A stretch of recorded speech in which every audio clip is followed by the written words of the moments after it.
Ramanand. August 23 ଦିନଟିର ପ୍ରଧାନ ଚିନ୍ତା। ଆମ ଜୀବନକୁ ଏପରି ସବଳ ଓ ସ୍ୱଚ୍ଛନ୍ଦ କରିବା ଯେ କୌଣସି ପ୍ରକାର ଆକ୍ରମଣ ଏହାକୁ ଧ୍ୱଂସ କରିପାରିବ ନାହିଁ। ସ୍ମରଣୀୟ ପଂକ୍ତି। ଗାଏ ମୁଁ ଜୀବନର ଗାନ, ଯେବେ ସୂର୍ଯ୍ୟଦେବ ଦେଖାନ୍ତି ମୋତେ ତାଙ୍କ ହାସ୍ୟ ମୁଖ। ନାଚେ ମୁଁ ହରସେ ଆକୁଳେ, ଗୋଧୂଳି ବେଳାରେ ଭାସେ ମୁଁ ଆକାଶେ କେଉଁ ଏକ ଛନ୍ଦର ହିଲ୍ଲୋଳେ, ମୁକ୍ତ ମୁଁ ଆହେ ଆନନ୍ଦ ଅଧୀର। ନୀତି ଉପଦେଶ। ଛନ୍ଦ ଅର୍ଥ ମନର ସମତା। ସମତା ଏବଂ ସଂଯମ ଅଭ୍ୟାସ କରି ଆମେ ନିଜକୁ ରକ୍ଷା କରିପାରୁ। ଯଦି କେହି ଆମକୁ ଗାଳିଗୁଲଜ କରିବାକୁ ଚାହେଁ କିମ୍ବା ମନ୍ଦ ଅଭିପ୍ରାୟ ନେଇ ଆମ ପାଖକୁ ଆସେ ଆଉ ଆମେ ଶାନ୍ତ ହୋଇ ନିଜ ମର୍ଯ୍ୟାଦା ରକ୍ଷା କରୁ, ତେବେ ସେ ଲଜ୍ଜା ପାଇ ଚାଲିଯାଏ।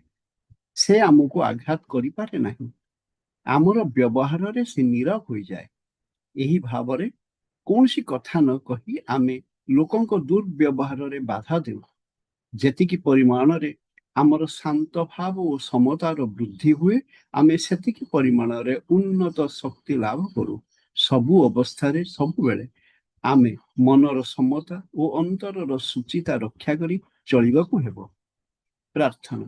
ହେ ସର୍ବଶକ୍ତିମାନ ପ୍ରଭୁ, ତୁମେ ସହାୟ ହୁଅ ଯେପରି ମୁଁ ମୋର ଦେହ ମନକୁ ସୁସମଞ୍ଜସ ଓ ଶାନ୍ତ କରି ରହିପାରିବି।